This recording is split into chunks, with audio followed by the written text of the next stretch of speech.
Good afternoon. It's James Morgan here from London, and welcome to this session about what new words. Masters in Moderation asked me about what new words, and we had a discussion about how things have changed over the last few months. And one of those changes has been the move from in-person events to other formats. And that's one of the areas that we'll discuss today. But my reason for doing the session really is around how agencies and planners pitch to companies to get events business, how agencies and planners convince people to register or buy tickets for events to attend those events. What we've seen over probably the last decade is the continual use of the same words that we see in pictures, we see in press releases, we see in all sorts of formats. And some of these words are fantastic, and some of them just mean nothing anymore because everybody's using them. So to actually differentiate who you are, say, for example, in a multi-agency pitch, you are probably using the same vocabulary as other agencies. Now, one of the ways you might think about standing out is creating a new narrative, creating a new language for events. And linguistics is very, very important. It's the study of language, it's the study of words and how we use particular words to mean different things. And when we create meaning through the types of words we use, what we're able to do is we're able to convince people that that's what they should be doing. That's where they should go. That's how they follow.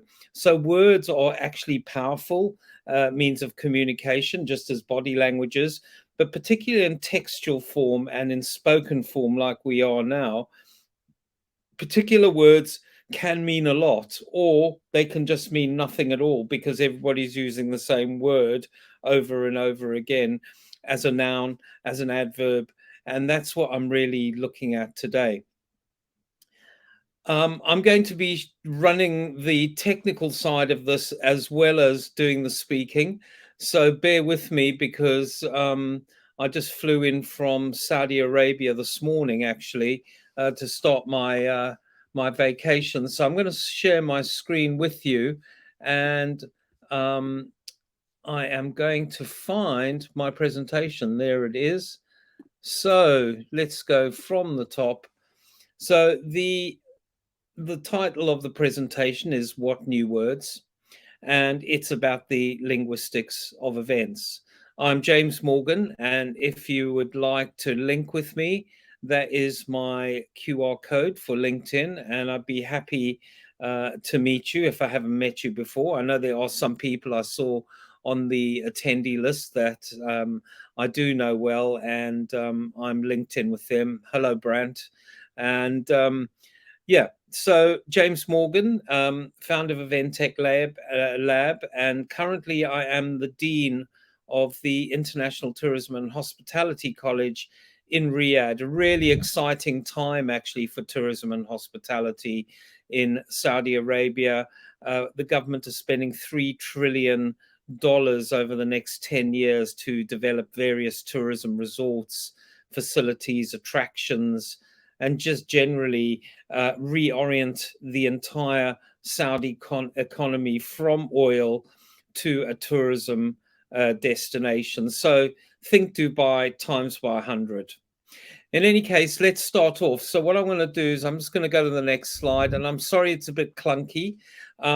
But what we're going to be doing in this session is that's the QR code for Slido, or you can just go to open up another window, slido.com, and you will use that code there. And I'm going to activate after each slide or each area that I discuss, or word or words I discuss, I'm going to ask you to contribute to a word cloud for alternative words, or just use the same word again because you don't think there's a better word for it. But I think what's important is that we have this conversation, and I know this is a one-way a kind of conversation because this is a broadcast format we're using, like a webinar. But I have tried to make it as interactive as possible so that we can get some kind of feedback. And once I've got the feedback through the Slido word cloud, we can have a look at that and just look at the alternatives people have chosen. So let's get ready. Make sure that you've got Slido open in a second screen and that you can see the word cloud. So the first area that I want to discuss, a word I want to discuss or expression, is the wow factor. So we see wow factor on event descriptions. We see it in press releases. We see it in pitches. Somebody says, oh, we're going to do this amazing arrival sequence. It's going to have this incredible wow factor. And then they go on to describe what that wow factor is. Now, every time you see the wow factor expression, you kind of go, well, is it really going to be wow, or is it just the words that they're using for something that we've already seen before? And so it doesn't matter whether you're in an agency pitch with a client or whether you're trying to sell tickets or get registrations. As soon as you say wow factor, people kind of step back slightly and go, well, is it going to be a surprise? Is it going to be joyful? What exactly are we doing? Or what is the organizer, the event designer doing to create that wow factor? A lot of people will say, oh, that's really predictable using a word like that, or that's really predictable using a fog cloud as you walk through the door into your event. That's really predictable using a mapping on the front of a building as you arrive at the event. So that kind of wow factor idea, maybe we need to think about how we use alternative words. And there must be better words than wow and factor. I would say that you guys are the experts here, but all I'm trying to do in this session is I'm trying to put something in front of you to say, well, how can I differentiate my language to make it more exciting in the pitch, to make it more exciting in the event description? Because that's really where we're going to get more signups, more ticket sales, or differentiate ourselves in the pitch with a chance of winning it. So, wow, what does it really mean? It means surprise. Does it mean joy? Does it mean a negative emotion like disgust? Wow, that's disgusting. Or wow, that's amazing. Wow can mean it precedes, it's a word that can precede any kind of negative or positive emotion. So, the way we want to use the word wow, maybe we should be looking, well, is it going to be something negative that we're providing? Is it going to be something positive? Obviously, to sell tickets, get registrations, or win a pitch, it's going to be a positive emotion that you want to elicit from people. So maybe we should be looking at words that are going to create the wow idea, but not particularly using the word wow. So what I would like you to do is I would like you to go to the word cloud now, and I want to see some alternatives and we can just discuss them. So bear with me because I now have to move over to the screen share and make sure that I can do this smoothly. And let's see. Chrome tab. Okay, I am sharing. Somebody's already there.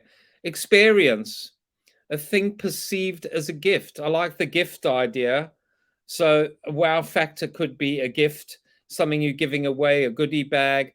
Just remember at the end of every event, what we want to do is we want people to walk away with a positive memory.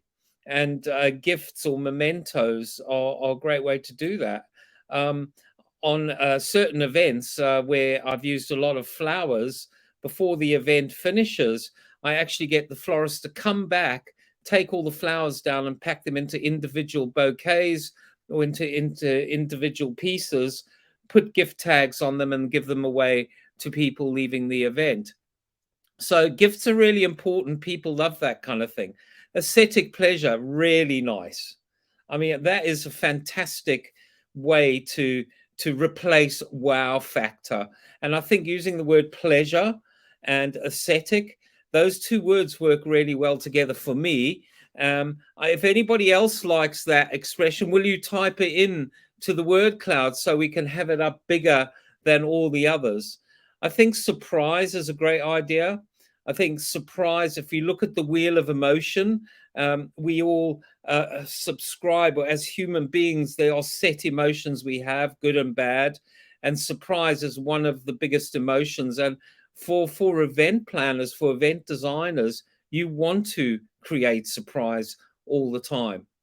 But for me, I'm going with aesthetic pleasure. I like that. If I was reading a press release and I saw that and said an aesthetic pleasure of, and then describe something that was going to be, I hate to say the word, but you know what I mean. Um, let's use that expression. I really like it, and I like surprise. I like excitement. So those kind of emotional trigger words, they really do capture people's emotion. They capture the imagination, and they provide a memory. And you would say, people would say, yeah, I really want to go to that event because there could be something exciting happening there. So look, that's good work, guys. So what I'm going to do is I am then going to go back to my slides because I have to uh, I will stop sharing and reshare. I know this is clunky, and I do excuse them. The next word I want to look at that we use a lot is community. And especially in B2B events, or even in B2C, you've got community builders, you've got community strategies, you've got community this, community that. And what do we mean by community exactly? I mean, I've used a diagram here, which is really like a network analysis arrangement. And if anybody's interested and you want to look at network analysis theory or actor network theory or systems analysis, this is a kind of idea of how do people connect into a community. But when we look at community as a word, what are we creating a community? Are we tapping into a community? It's all very much a word that doesn't mean much anymore. Um, there is a sociological theory called communitas, and communitas is around, it's a sociological expression that urban planners use. And they use that expression for people to have a sense of place, to have a sense of belonging.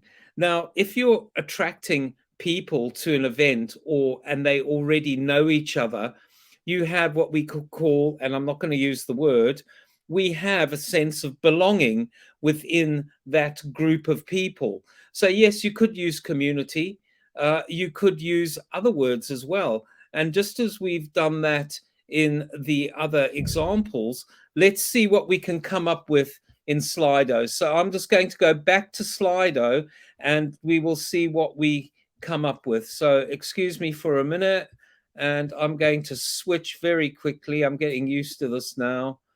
And I'll just hit the chat button instead of the screen share button. So let's go back to screen share, Chrome tab, and present mode. And we've done wow factor. Let's move on to community. So what kind of words can we use for community? Are there any alternatives that you guys think might be more suitable? It could be an expression. As I said, sense of belonging. That is about a community. It describes a community. If you think that there isn't another word to replace community or an expression to do so, just type no. I love community. I want to see what you guys come up with, because what we need to do is we need to interrogate the language that we're using. We need to think about the way we express ourselves, how we talk about our events that we're designing. And I can see here that we don't have anybody that has, nice. There we go. Friends. I'm liking that. Like-minded people. We see that often. I don't know if anybody likes that. Particularly, I don't like it. But if you think of the word community, we look at the way we segment a market. And in segmenting a market, what we do as well is we look at the psychographic segmentation. So it may not mean, what age people are, but it's more about their likes, their preferences, the attributes that make them do what they do. I'm going to go to this particular film because I love action films. And I think that using different words and interrogating different ways of putting uh, um, words out there is something that we can all explore in brain shares and pitch meetings and things like that. So common good, common, yeah, is the basis of the word community, as is communitas. And what it means really is people have common likes or preferences or dislikes even. So that commonality could be based on their job role. Again, we're looking at segmentation to do with their employment status, or they all have something in common that they love social media. So I think that there's some good words there. I've got to say that I'm I'm wondering why we have social responsibility in there. I mean, I can see the logic behind that, but in terms of expressing yourself to an audience, for example, or to a client, I'm not getting that. But what I say to my students, there's never a bad idea. There's just a better idea. And you need a starting point. You need that social responsibility as the starting point to say, okay, well, we've got social, we've got responsibility. Where do we go from there? Okay, I'm going to flip back to the next word now, and you're probably wondering what it is. So I'm trying to blow all your presentations apart now. All your press releases are out the window when you see this next word.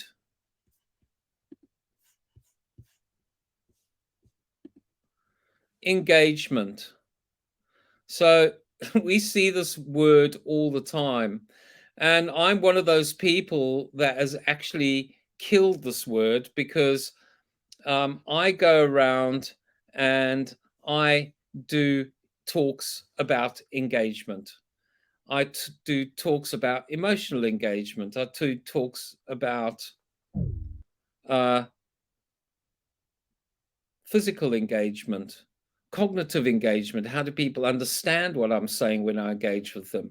So here we see an audience, and they all seem to be smiling and engaging with the speaker. So this could be a one-way or could be a participative engagement way of doing things.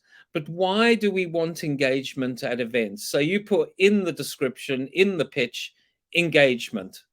Well, what does that mean? What is it for?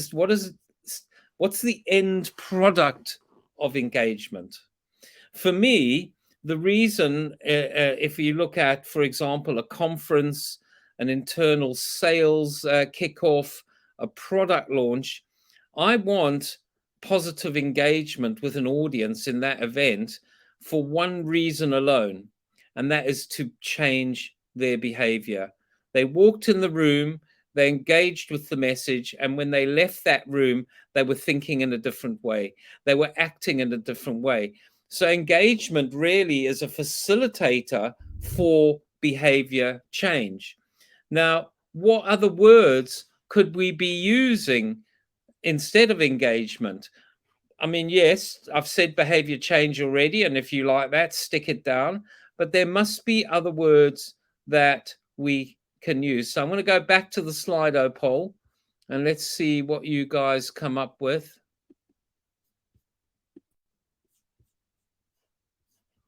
Oh,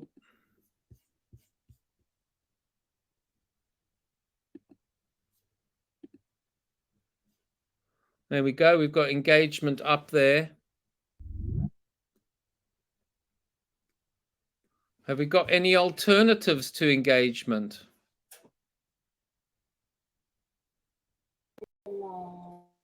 No? Okay, it's too hard, is it? We're definitely wedded to the word engagement. I mean, it is a word that is so widely used. Now, Sorry, we can't see the poll. oh, you can't see it. Sorry. Okay, that's why I need a technician. Okay, let's try again. Chrome tab.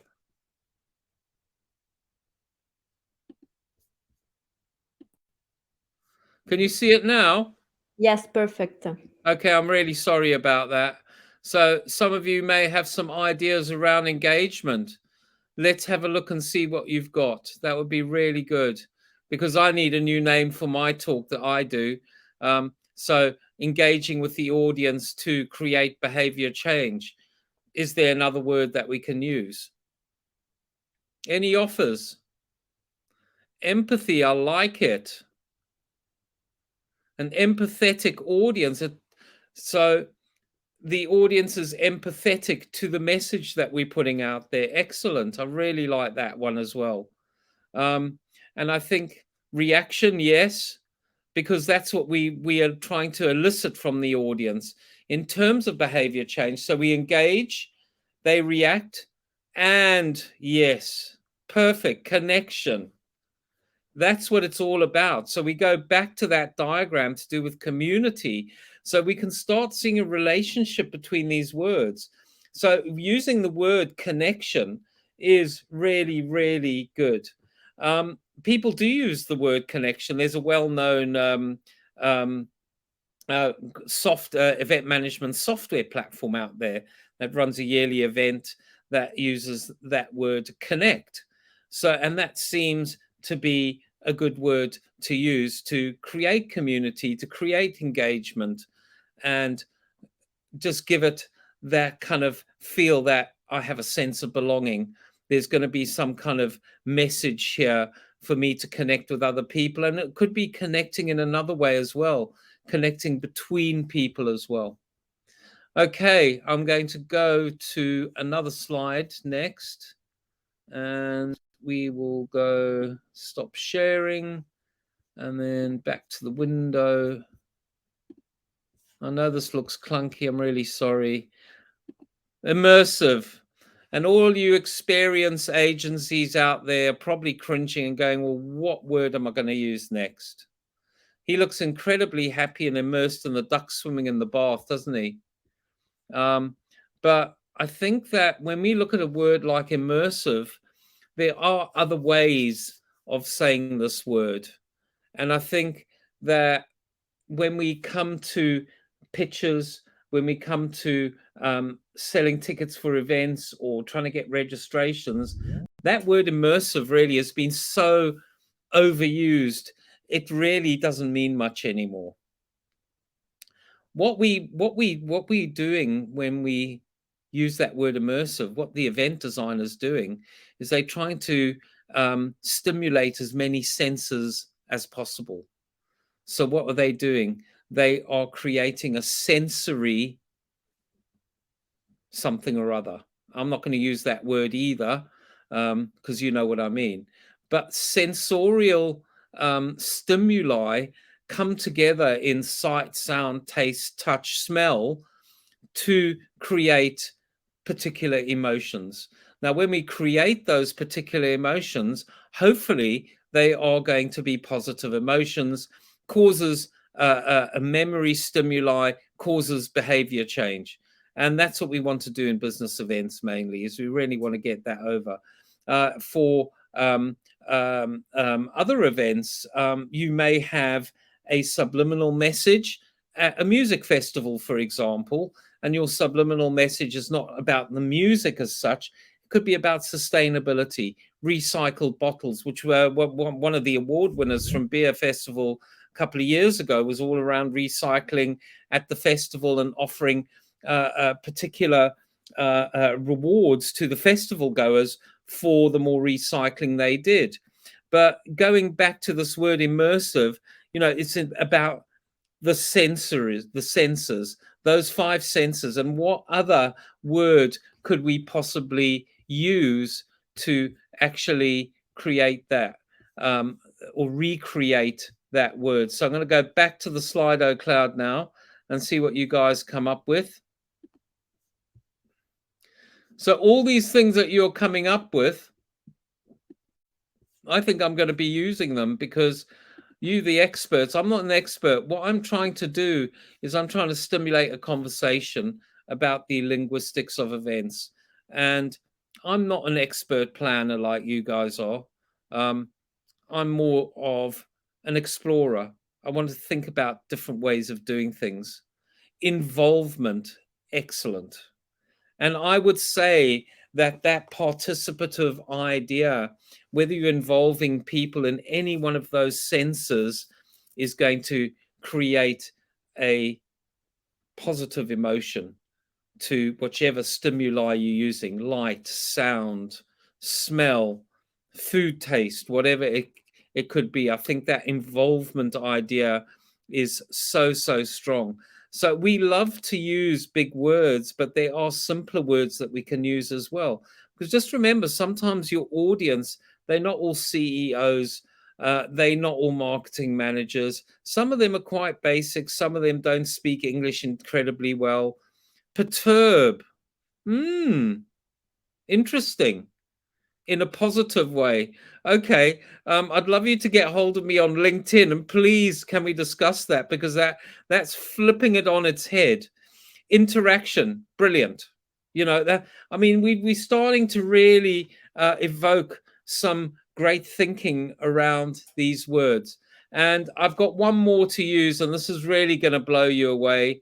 Actually, I've got two more, but I think we're running out of time, so I'm probably going to have to knock it on the head. But I definitely want to do this word, and see what you all think. But wow, some great suggestions there so far.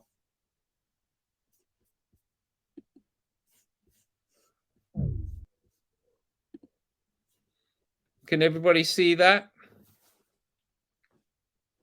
Yes. Good. Okay. So for me, this word it implies almost a two channel system of how we describe an event. It's a makeup of two things. So I think events can actually be a lot more than that. I was on a chat yesterday with somebody in Latin America. He's got an events platform, and I remember he was at the Event Tech Lab. I think it was our second presentation 7 years ago, when we first started the Event Tech Lab, and we had startups presenting live in London, and we had startups presenting from around the world coming through Google Meet. And you could say it was a hybrid idea, or you could say it wasn't. It was just an event. So what we assume with the word hybrid, and I've got a very special friend, Dalia Algazar, based in Boston, and she won't use the word hybrid. She calls it the H word because she hates saying it, and she wants to look for alternatives. So I said I will include it today to see what you come up with. But what we're doing with in-person and virtual audiences, we're blending the audiences at particular moments in time, or we should be, and at other moments in time, we might be offering them their own particular virtual or live exclusive experience. Now, when we do that, what we're offering is a unique experience for the virtual audience and a unique experience for the live audience. It could be that the virtual audience have a broadcast by somebody live in a studio to where they are. Now, is that a virtual event because we've got a live person and then a virtual audience? or we have live people in a room, and then we have virtual people coming online to see the live people in the room, a bit like a TV show. And then the sign is up above the stage and it says clap now. But what we're doing is that we're mobilizing the live crowd to inject that electricity into the room, to inject that emotion into the room, and hopefully it kind of replicates at home for that person viewing. Now, is that a hybrid event?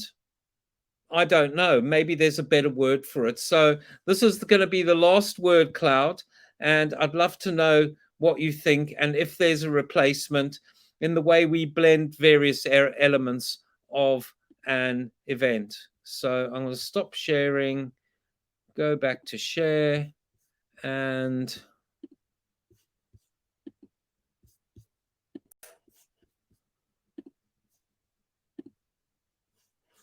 have we got anything for hybrid? I like it. Inclusive, yes. So the person that put in inclusive, that's an interesting word, because do you mean inclusive for everybody, both audiences, the virtual? I bet you that's the person from Vok Dams put that in, because Collier's been saying that before anybody else said it. He said hybrid was the future. So it's might even be Collier online. So inclusive is a great word, but do we mean inclusive engagement? Okay, well, we're looking for a new word to replace engagement, so I'm crossing that one out. But what I'm been hoping to do today is to get you thinking about the linguistics of events, get you thinking about the words we use. Next time you read a news report, try and pick out those common words and try and think of a way that you can replace them, and replace them in a way that's going to differentiate your pitch, is going to differentiate the event description to get more signups or sell more tickets. And that's all I can do, is try and stimulate a conversation today. So I hope you've enjoyed that. And yeah, enjoy enjoy the rest of your day. And thank you very much to Masters in Moderation for inviting me today. I've really enjoyed doing this. Thank you very much.